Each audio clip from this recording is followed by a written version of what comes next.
کہ مردوں نے بھی عورت کے مسائل کو سمجھنا شروع کر دیا ہے، ورنہ بھومکا اور ارتھ جیسی فلمیں نہ بنتی۔ ہاں، یہ حقیقت ہے کہ ساری فلمیں مردوں نے بنائی ہیں۔ سمیتا نے میرے ہاں میں ہاں ملائی، لیکن جلد ہی مجھے سنبھلنا پڑا کیونکہ اس کا یہی اعتراف مرد کے خوفناک تضاد سے پردہ اٹھا رہا تھا۔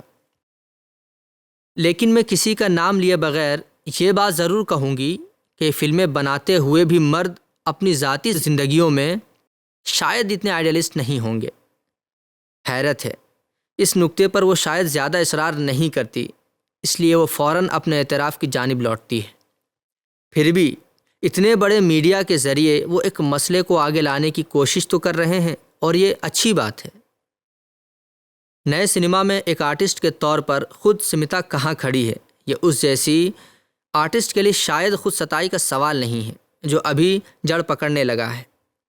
ایک آرٹسٹ کے طور پر اس پر بہت بھاری ذمہ داری عائد ہوتی ہے، کیونکہ جب کسی آرٹسٹ لڑکی کی شناخت یہ بن جائے کہ وہ ایک مضبوط لڑکی ہے، اپنے پیروں پر کھڑا رہنا چاہتی ہے، اس سوسائٹی اور سسٹم میں اپنی پہچان کھوجنا چاہتی ہے، تو اس کی شناخت، اس کے امیج کو دھکا نہیں پہنچنا چاہیے۔ کیا سمیتا کی زندگی میں بھی ایسا ہوا؟ کبھی کبھی ہم کمرشل فلموں میں بھی کام کر لیتے ہیں، جن کی وجہ سے آرٹ فلمیں دیکھنے والے بہت مایوس ہوتے ہیں۔ جیسے 2-3 کمرشل فلموں میں میرا کام کرنا انہیں اچھا نہیں لگا۔ میں سمجھتی ہوں کہ جن آرٹسٹوں کا عوام پر کافی اثر ہے، انہیں سوچنا چاہیے کہ جو کچھ وہ اپنی فلموں میں کہتے ہیں اس کے خلاف نہ جائیں۔ ہم آرٹسٹ لڑکی کو کم از کم چند بنیادی نکات پر ضرور جھگڑا کرنا چاہیے۔ اگر ہم فلموں کے ذریعے جہیز کے خلاف ایک سچویشن پیدا کرنا چاہتے ہیں، تو فلم میں کام کرنے والی لڑکی کو اس بات کا ٹھیک شعور ہونا چاہیے کہ اس کے کہے ہوئے لفظ کی کتنی اہمیت ہے۔ ہمارے ہندوستان میں مکالموں پر تالیاں بجانا یا انہیں سراہنا پرانے زمانوں سے چلا آ رہا ہے اور ابھی تک چل رہا ہے۔ اس لیے تمام اداکاراؤں کو خیال رکھنا چاہیے کہ وہ کیا بول رہی ہیں۔ مثلاً اگر فلم میں میرے پتی نے مجھے مارا ہے تو مجھے سطر بولنے سے انکار کر دینا چاہیے کہ مار کھا کر اس کے پاؤں پکڑ کر میں خود کو ہمیشہ سہاگن سمجھوں گی۔ فلم اتنا طاقتور میڈیا تو نہیں ہے کہ مکمل سماجی اصلاح کر سکے، لیکن اتنا طاقتور تو ہے کہ اس سے عام سماجی بیداری پیدا ہو۔ ہندوستان میں اس میڈیا کی اس وقت بڑی اہمیت ہے۔ عورتوں کی سچویشن بہت بدل گئی ہے، وہ بہت بحرانی حالت میں ہیں، انہیں مدد کی ضرورت ہے، جیسے مجھے مدد کی ضرورت ہے یا میری دوسری بہنوں کو۔ یہی وقت ہے کہ ہم اپنی ذمہ داری پوری کریں۔ ذمہ داری، سمیتا نے یہ الفاظ 2 بار استعمال کیے ہیں اور اپنے بھرپور معنوں میں۔ حالانکہ بیشتر آرٹسٹ یہ کہتے دکھائی دیتے ہیں کہ ان آرٹ ذاتی تسلی کے لیے ہیں۔ کیا سمیتا صرف سماجی ذمہ داری کی پرچارک ہے؟ آرٹ میں ذاتی تسلی کی اسے کوئی ضرورت نہیں۔ یہ بات بالکل جھوٹ ہوگی اگر میں صرف سماجی ذمہ داری کا دعویٰ کروں۔ صرف اتنا ہے کہ میں نے سماجی مسائل، خصوصاً عورت کی صورتحال سے تعلق رکھنے والے سماجی مسائل کو سامنے لانے والی فلموں کو زیادہ ترجیح دی ہے۔ میرے والدین سوشلسٹ پارٹی کے لوگ ہیں۔ گھر کے ماحول کی وجہ سے میری سماجی کمٹمنٹ زیادہ رہی ہے، اور میں سمجھتی ہوں کہ اس کمٹمنٹ میں خود ایک ذاتی تسکین موجود ہے۔ تاہم ایسے ڈرامائی کردار بھی ہوتے ہیں جو فنکار کو اپنے سے بڑے قریب محسوس ہوتے ہیں۔ ظاہر ہے ان سے آرٹسٹ کو تسکین ملتی ہے۔ اس کے باوجود اپنے بارے میں اتنا یقین سے کہہ سکتی ہوں کہ ایک ایسا رول جو عورتوں کے مسئلے کے بالکل خلاف ہو، اگر مجھے بہت زیادہ ذاتی تسکین دے تو میں اسے کرنے سے انکار کر دوں گی۔ کم از کم میں اسے بدلنا ضرور چاہوں گی، اور کمرشل انڈسٹری میں یہ بہت مشکل ہوتا ہے۔ لیکن مرد کرداروں سے بھری ہوئی ان ہندی کمرشل فلموں کے اس طوفان میں سمیتا کے انکار سے کیا وہ فلم بننے سے رک جائے گی؟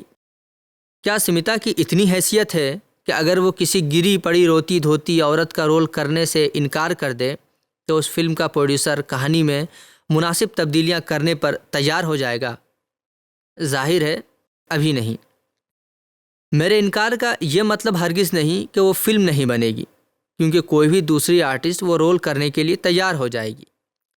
سمیتا کے خیال میں لڑائی کی ایک جہت یہ بھی ہے کہ سب آرٹسٹ لڑکیاں اس انکار کو اجتماعی انکار میں بدل دیں، جو بدقسمتی سے ابھی تک ممکن نہیں ہو سکا، لیکن جو تیزی سے ہونے جا رہا ہے۔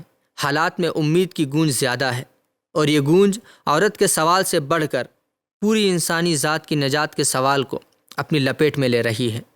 یہ شیام بینگل کے سنیما کے بعد کا مظہر ہے، لیکن یہ مظہر بجائے خود ہے کیا؟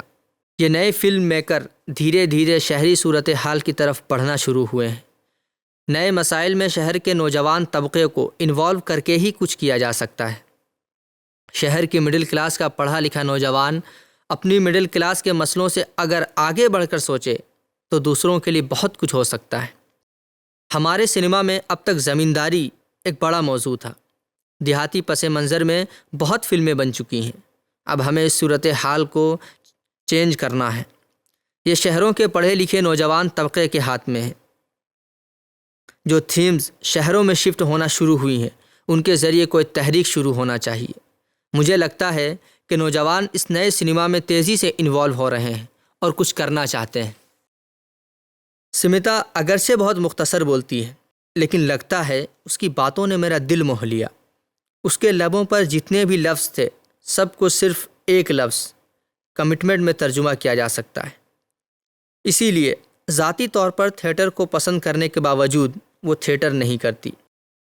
پونے میں ایک دو شوقیہ کھیل کر کے اور فلم اسٹار اسٹیبلش ہونے کے بعد بمبئی میں انڈین نیشنل تھیٹر کی ایک پروڈکشن کے علاوہ اس نے تھیٹر بالکل نہیں کیا، کیونکہ اس کے سامنے زیادہ بنیادی سوال ترجیحات کا ہے، اور یہ سوال بھی کہ کون سا میڈیا لوگوں تک زیادہ پہنچتا ہے۔ آپ نے ذاتی تسکین کا پوچھا تھا نا؟ اس نقطے سے مجھے اسٹیج پر کام کرنا اچھا لگے گا، بہت اچھا لگے گا، لیکن پھر وہی ترجیح کا سوال۔ مجھے لگتا ہے کہ تھیٹر اتنا نہیں پہنچ پاتا لوگوں تک۔ اگرچہ مراٹھی میں بہت اچھا تھیٹر موجود ہے، بہت ہی ریڈیکل۔ ہندی تھیٹر اتنا ریڈیکل نہیں ہے۔ تھیٹر کتنا ہی ریڈیکل ہو، وہ کم لوگوں تک پہنچتا ہے۔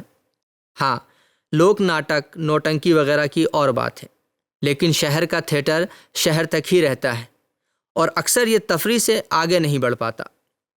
اس کے سوا کچھ ہوتا نہیں۔ ہاں، ریڈیکل تھیٹر، اسٹریٹ تھیٹر کو اگر آپ گاؤں گاؤں لے جائیں تو اور بات ہے، لیکن اس میں فلم سے بھی زیادہ وقت اور توجہ کی ضرورت ہوتی ہے، بہت زیادہ وقت کی ضرورت ہوتی ہے۔ اس میں پوری زندگی دینا پڑتی ہے، جبکہ فلم میں آپ بہت جلدی لوگوں تک پہنچ جاتے ہیں۔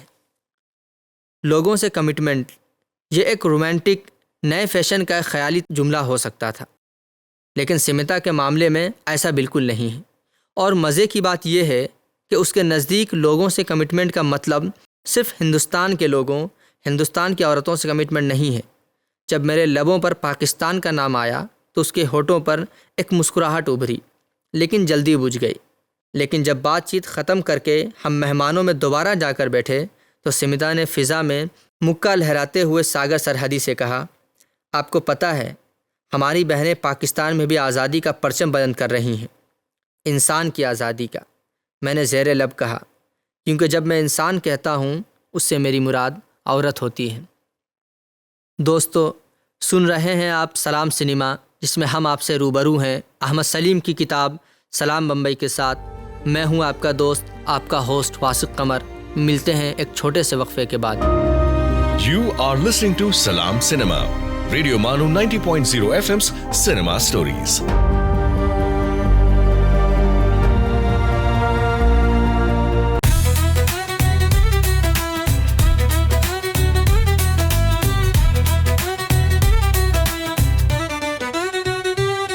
یہ ہے ریڈیو مانو، ایک community radio station. So join the wave, come along for the ride. Radio Manu 90.0 FM, we're by your side. چلو بات کر کے دیکھتے ہیں. Your voice, your guide.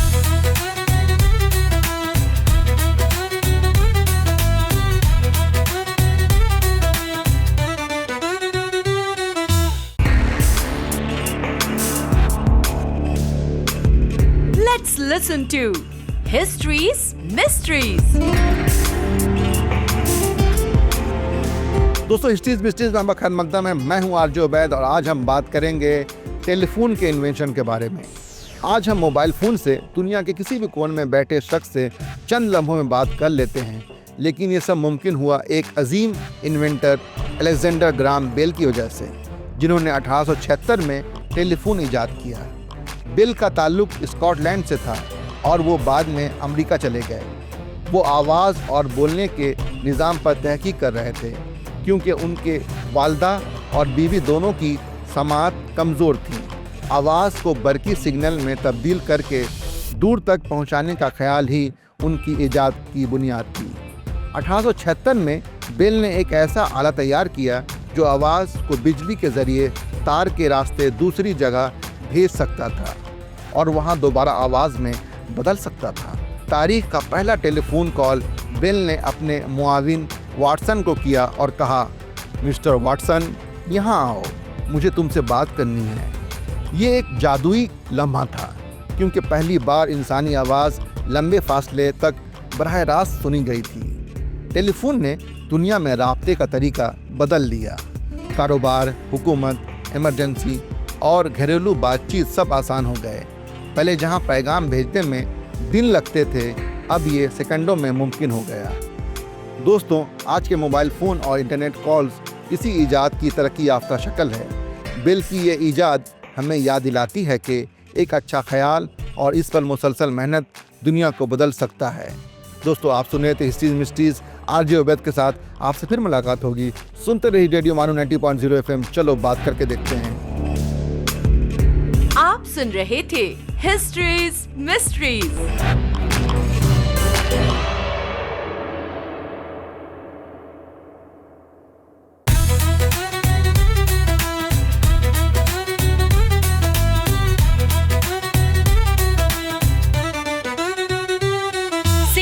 Marketing اور برانڈ پروموشنز کے لیے ہم سے رابطہ کریں radiomanu@manu.edu.in per. So join the wave, come along for the ride. Radio Manu 90.0 FM, we're by your side. چلو بات کر کے دیکھتے ہیں۔ Your voice, your guide.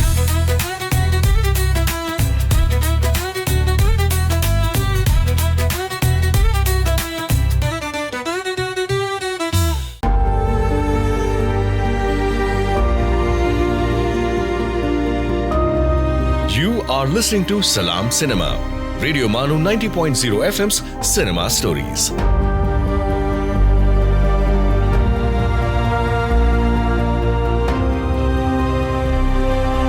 دوستو، آپ سن رہے ہیں سلام سنیما، جس میں ہم آپ سے روبرو ہیں احمد سلیم کی کتاب سلام بمبئی کے ساتھ۔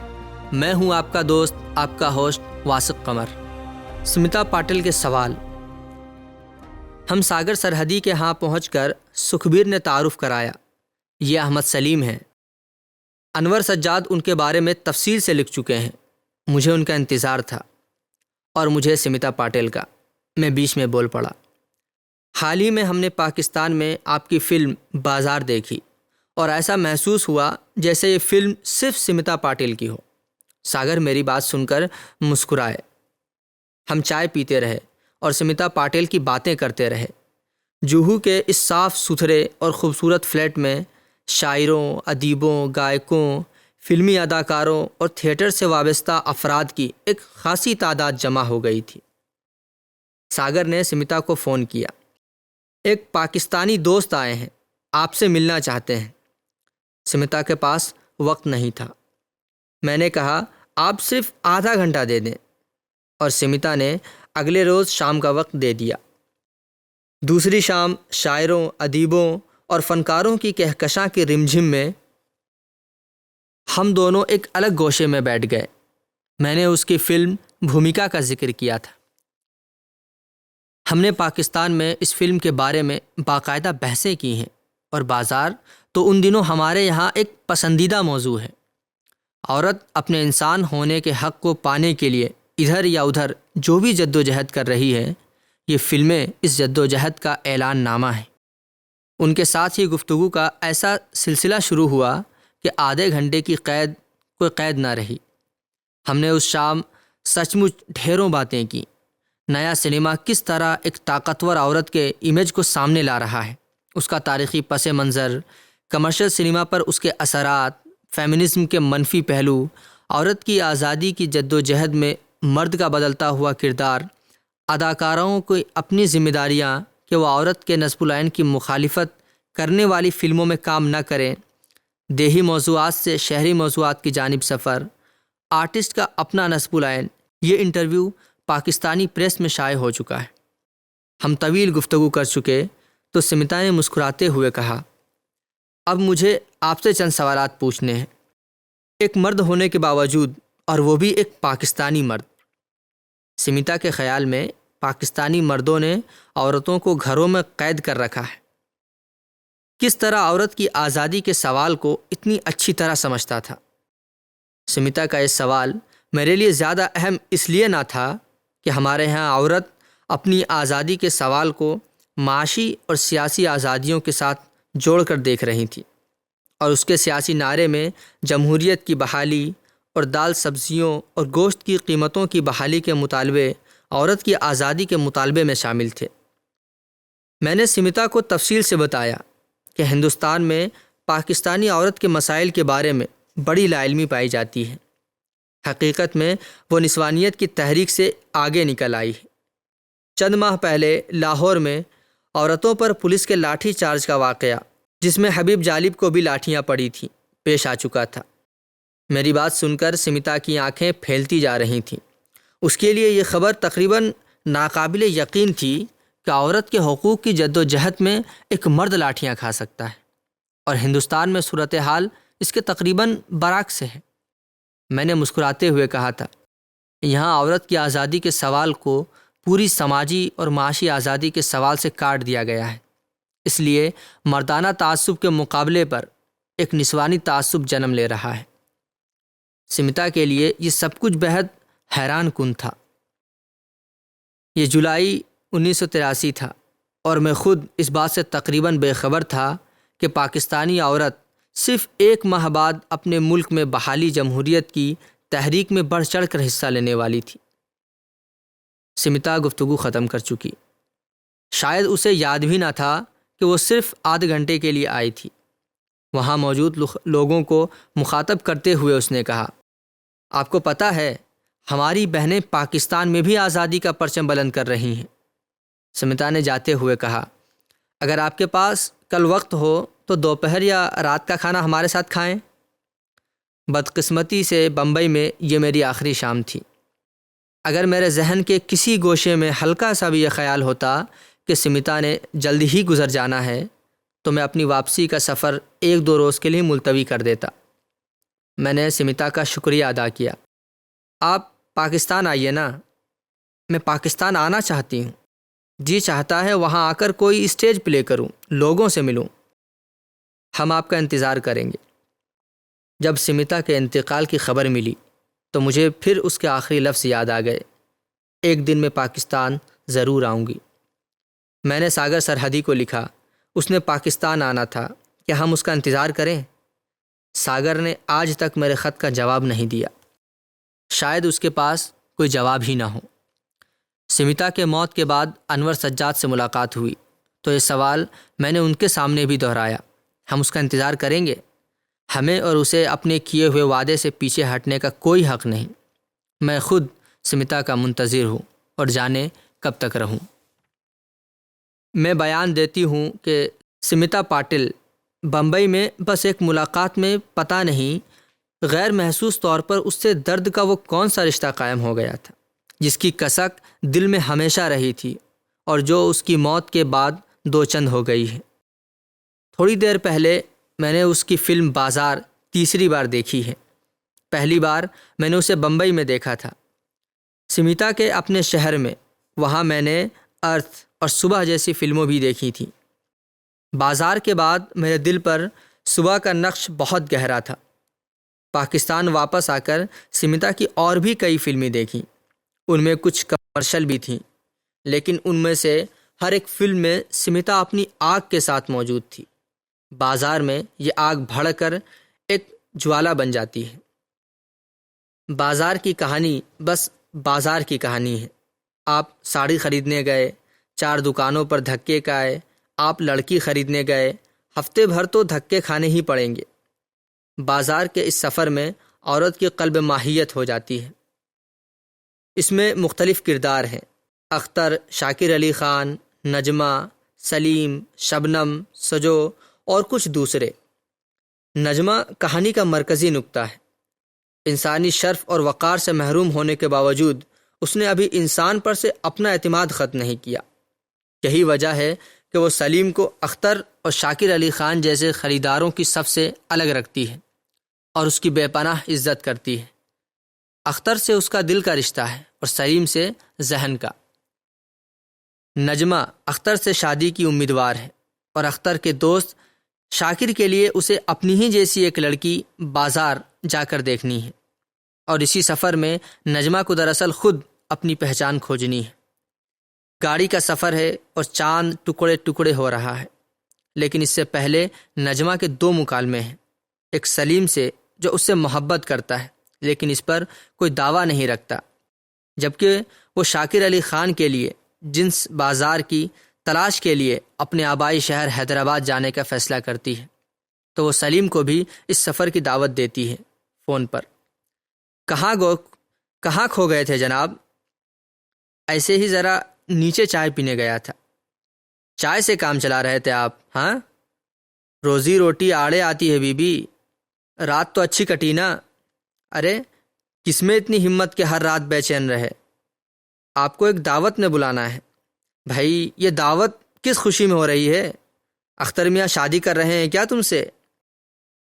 ہماری شادی کے بارے میں راوی انتظار لکھتا ہے، جب بھی مجھ سے شادی کریں گے دعوت تو بہرحال ہوگی، ویسے میں آپ کو نہیں بلاؤں گی۔ وجہ؟ میں آپ کا اچھا نہیں کر سکی تو آپ کا برا بھی نہیں چاہتی۔ اور نجمہ کا دوسرا مکالمہ ہے، جب وہ شاکر علی خان کے لیے لڑکی ڈھونڈنے لوگوں کے لاؤ لشکر کے ساتھ حیدرآباد کے لیے رخت سفر باندھتی ہے اور واپسی کا ٹکٹ بھی پہلے سے خرید لیتی ہے، تو شاکر علی خان اس سے کہتا ہے، آپ ساڑی لینے جاتی ہیں تو پوری مارکیٹ چھان مارتی ہیں، یہ لڑکی کا معاملہ ہے۔ نجمہ شاید یہاں دوبارہ سمتا بن جاتی ہے۔ اس کے جلتے ہوئے لفظ ہیں، شاکر بھائی آپ کے بازار میں سب سے سستی کوئی چیز ہے نا تو وہ ہے عورت۔ گاڑی حیدرآباد کو بھاگی جا رہی ہے، کرو گے یاد تو ہر بات یاد آئے گی، گزرتے وقت کی ہر موج ٹھہر جائے گی۔ اور گاڑی کے اس سفر میں یادیں ماضی میں لے جاتی ہیں۔ آنکھوں میں اور دماغ میں چاند ٹکڑے ٹکڑے ہونے لگتا ہے۔ کئی سال پہلے سلیم نے نجمہ کا ہاتھ مانگا تھا اور اس کے گھر والوں کے ہاتھوں ذلت اٹھائی تھی۔ ماضی کی اس کالی شام کا ایک مکالمہ۔ یہاں آ کر آپ کیوں اپنی بے عزتی کراتے ہیں؟ آپ اس شہر کے مشہور شاعر ہیں، کچھ تو اپنا پاس رکھیے۔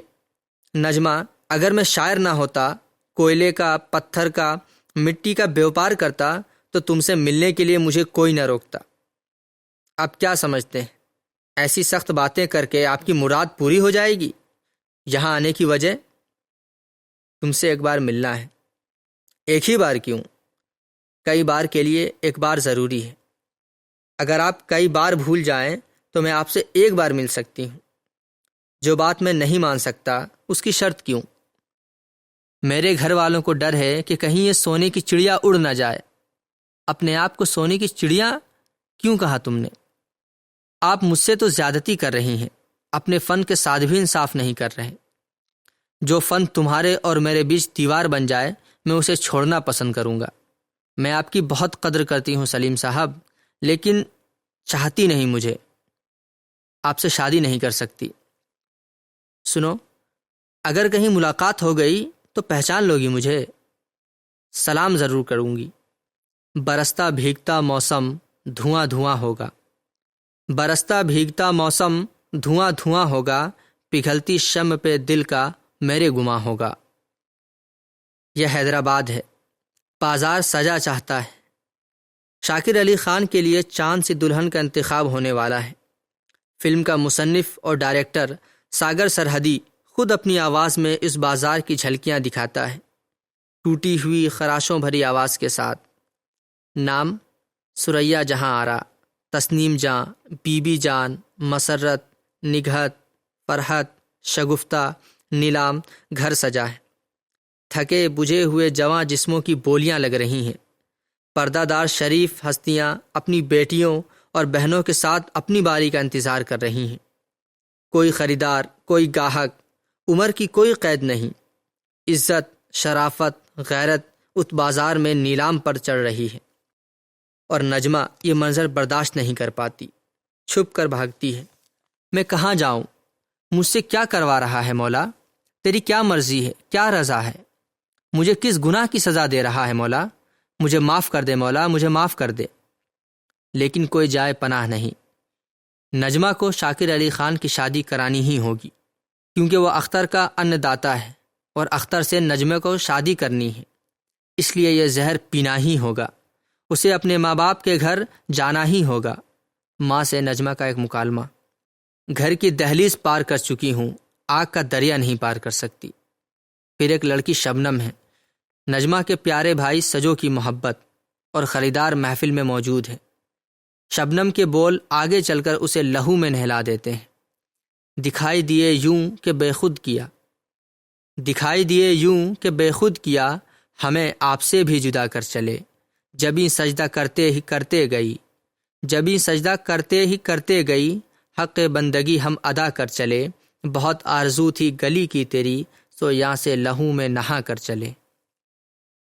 بدقسمت نجمہ نہیں جانتی کہ وہ اپنے ہی سجو بھیا کی محبت کو خریدنے جا رہی ہے، اور قیمت ہے صرف 5,000 روپے۔ کیونکہ اگر اس نے یہ سودا نہ کیا، یہ شادی نہ کروائی، تو شاکر علی خان تو کسی نہ کسی طرح شبنم کو خرید ہی لے گا، لیکن پھر اختر سے اس کی شادی نہیں ہو سکے گی۔ شبنم کی پکار: نہیں نہیں نہیں اماں، نہیں نہیں، اس کی آواز آنسوؤں اور کراہوں میں مرجھا جاتی ہے۔ تب سلیم کراہ اٹھتا ہے: آج ہم بصرہ، قاہرہ، بغداد کی روایت دہرا رہے ہیں، اور نیلام گھر جو سڑکوں، بازاروں، چوراہوں پر لگا کرتے تھے، آج ہم انہیں اپنے گھروں، اپنے کمروں میں لے آئے ہیں۔ آج بھی پیسے والے خریدار ہیں، حضرات دام لگائیے۔ آپ اختر صاحب بولی لگائیے، شاکر علی خان صاحب دام لگا لو، درہم لگا لو، روپیہ لگا لو۔ صاحبان بولی شروع، نام ہے شبنم۔ انچ ہوئی، آسمان سے اتری شبنم کی طرح، ابھی 16واں برس نہیں ہوا ہے، غریب ہے، گھر میں اناج کا دانہ نہیں ہے، باپ بوڑھا، کمزور اور مجبور ہے، ایک بن بیاہی بڑی بہن ہے۔ اس نگینے کو تو کوئی پارکھی، کوئی بہت بڑا جوہری ہی خرید سکتا ہے۔ لگاؤ دام، بولی لگاؤ۔ کیا کہا؟ مفت؟ حضرات کیا باتیں کر رہے ہیں؟ غریبی تو ہے اس ملک میں، لیکن اتنی بھی نہیں۔ ہاں، شاکر علی خان صاحب وہ کپڑے تن ڈھانپنے کے لیے اور سر چھپانے کے لیے چھت نہیں۔ ذرا غور سے دیکھیے، غور سے دیکھیے، آنکھیں دیکھیے، ہرن کی آنکھیں، ہونٹ دیکھیے، گلاب کے پھول، جسم دیکھیے، جسم پر لگا گوشت دیکھیے، زیور۔ ہاں، اب بات سمجھ میں آئی۔ آپ کے عطر، سینٹ، مخمل، ریشم، واہ کیا پرکھ ہے، کیا بات ہے، آدمی ہو تو آپ جیسا۔ صاحبان بولی ختم ہوئی۔ 5,000، 1، 5,000، 2، 5,000، 3، لیجئے، شبنم آپ کی ہوئی۔ اس رات کی صبح ہو جاتی ہے۔ صبح شاکر علی خان سلیم کی اس کراہ کو ٹکڑے ٹکڑے ہوئے اس سچ کو سہ نہیں پاتا۔ وہ پہلے نرم لفظوں میں شکایت کرتا ہے، پھر لہجہ سخت کرتے ہوئے دھمکاتا ہے: اگر آپ اختر اور نجمہ کے دوست نہ ہوتے تو یہ مذاق بہت مہنگا پڑتا آپ کو۔ میں نے صرف برا بھلا کہا۔ اگر میرے بس میں ہوتا محترم جناب شاکر علی خان صاحب، آپ کو چوراہے پر کھڑا کر کے کوڑے لگواتا، میں آپ کو بچوں سے سنسار کرواتا اور زندہ زمین میں گاڑ دیتا۔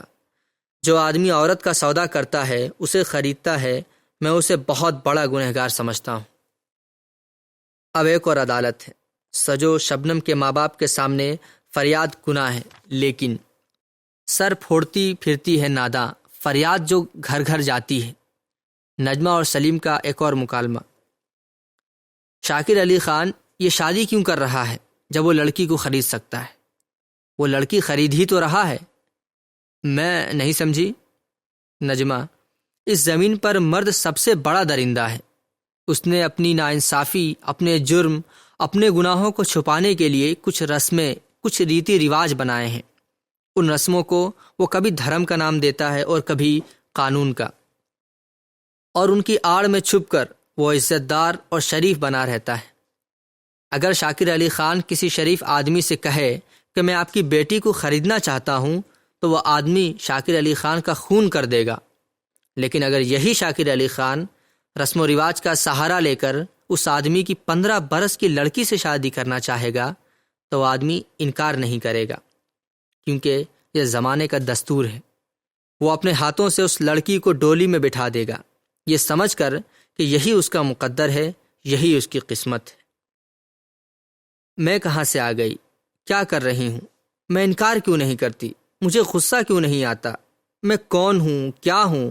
اس بازار میں تو خریدار نہیں۔ تم خریدار نہیں ہو نجمہ، تم اس بازار میں بکنے والی ایک شے ہو۔ تم وہ کھلونا ہو جسے خریدا جا چکا ہے۔ اپنے جسم کو کسی دکان کے شوکیس سے بچانے کے لیے تم نے اختر کے گھر کی سجاوٹ بننا پسند کیا ہے۔ تم اس مرتے ہوئے سماج کی گرتی دیوار ہو نجمہ۔ تم اس چار دیواری میں ہماری عورتوں کی طرح گھٹ گھٹ کر مرتی رہو گی اور مردوں کا کھلونا بنتی رہو گی۔ جب تک جینے کے لیے کسی مرد کا سہارا چاہیے، چاہے وہ اختر ہو چاہے سلیم، تم کھلونا بنی رہو گی۔ جس دن بنا سہارے کے جینا سیکھ لو گی، اس دن تمہاری اپنی شخصیت ہوگی، اس دن تم نجمہ ہوگی۔ لیکن نجمہ کو ابھی اور بھی کچھ دیکھنا ہے۔ اس پر یہ انکشاف ہونا ہے کہ اس نے خود اپنے ہاتھوں سے اپنے پیارے بھیا سجو کی محبت کو شاکر علی خان کے لیے خرید لیا ہے۔ پھر اس پر یہ انکشاف بھی ہوتا ہے کہ اب وہ یہ شادی نہیں روک سکتی۔ وہ بھاگ کر ظلم کو، بے انصافی کو روکنا چاہتی ہے اور ذلت اٹھاتی ہے۔ بیٹی، تم یہ کیا بول رہی ہو؟ ہم اپنی بچی کا رشتہ توڑ دیں؟ ایک بار جس کو زبان دی ہے اس سے مکر جائیں۔ ہم غیرت دار ہیں، شریف ہیں، اور شریفوں کا یہ چلن نہیں ہوتا۔ تم حیدرآباد کی تہذیب، رکھ رکھاؤ اور رسموں کو کیسے بھول سکتی ہو؟ تم اچھی طرح جانتی ہو کہ شریف خاندان میں ایک بار ہاں کہہ دینے کے بعد بیٹی غیر کی ہو جاتی ہے۔ تم تو بمبئی چلی جاؤ گی، لیکن ہم کو یہیں رہنا ہے، اپنے رشتہ داروں میں، اپنی برادری میں اور اپنے سماج میں۔ ہم یہ رشتہ کیسے توڑ سکتے ہیں؟ اور بی بی، آپ ہی یہ رشتہ لے کر آئی تھیں۔ شادی کوئی گڈے گڑیا کے کھیل نہیں ہے۔ ارے یہ تو اللہ تعالیٰ کا ایک انعام ہے جس کے بغیر عورت گناہ ہے۔ اور بی بی، تم مجھ سے یہ گناہ تو نہیں کرواؤ گی؟ میں اللہ سے دعا کروں گا کہ پروردگار تمہیں صحیح راستہ دکھائے۔ اس بازار کی بہت پرتیں ہیں، بہت پہلو ہیں، لیکن سجو نہیں جانتا۔ وہ شاکر علی خان کے سامنے جا کر تماشا بنتا ہے۔ آپ پیسے والے لوگ ہیں سرکار، آپ کے پاس ذریعے ہیں، طاقت ہے، خدا کا دیا سب کچھ ہے سرکار۔ ایک سے ایک حسین لڑکی آپ کو مل جاتی، شبنم جیسی لڑکی آپ روز خرید سکتے ہیں سرکار۔ میں بہت غریب آدمی ہوں سرکار، مجھ پر رحم کرو، آپ کے ہاتھ جوڑتا ہوں، آپ کے پاؤں پڑتا ہوں، شبنم کو چھوڑ دو سرکار۔ میرے پاس خالی شبنم ہی ہے سرکار، میں اسے بہت پیار کرتا ہوں سرکار، اس سے بہت زیادہ پیار کرتا ہوں۔ بہت سوچ سمجھ کر بول رہے ہو تم شبنم کے بارے میں بول رہے ہو جو آج میری منگیتر ہے، کل میری بیوی ہوگی۔ تم نے پیسے والوں کے بارے میں سنا ہے، دیکھا نہیں ہے۔ تمہارا تعلق مجھ سے ہے، میں تمہیں سمجھاؤں گا۔ آؤ میرے ساتھ، میرے کمرے میں چلو، آؤ۔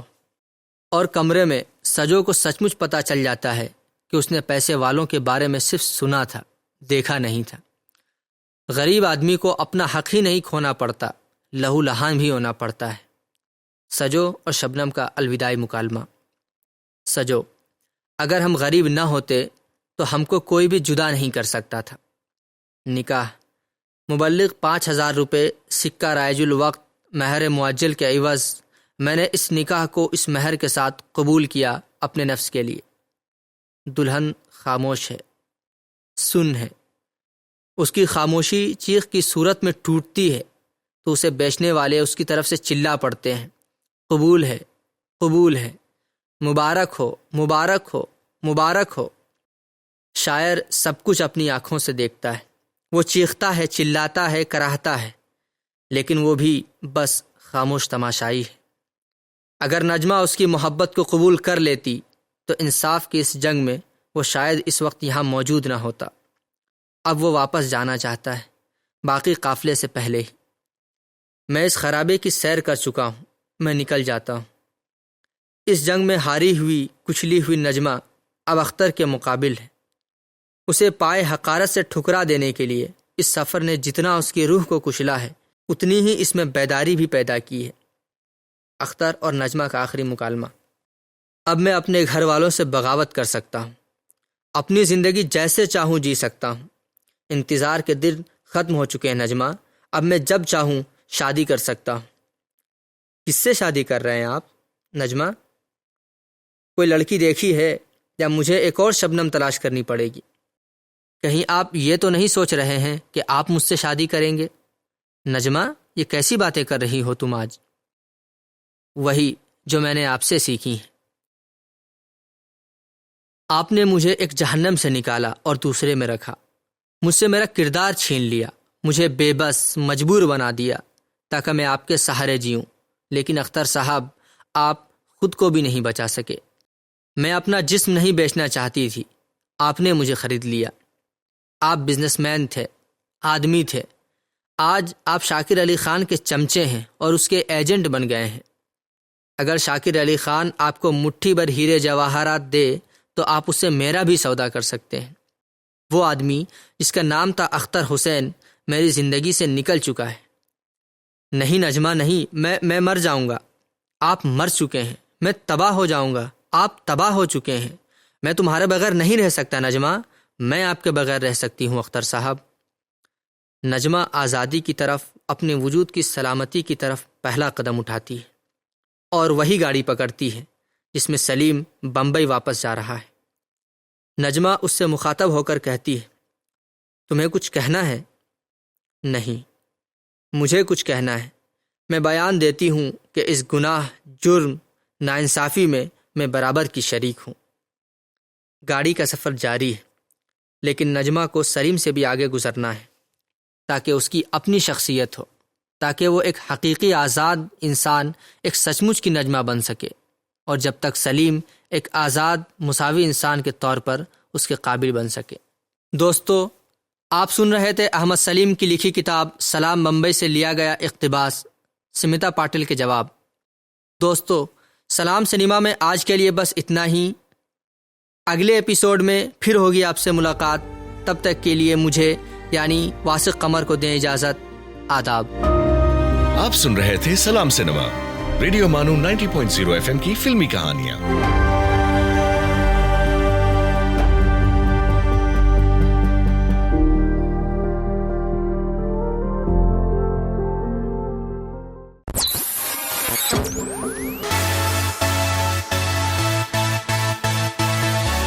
This is Radio Manu 90.0 FM. چلو بات کر کے دیکھتے ہیں۔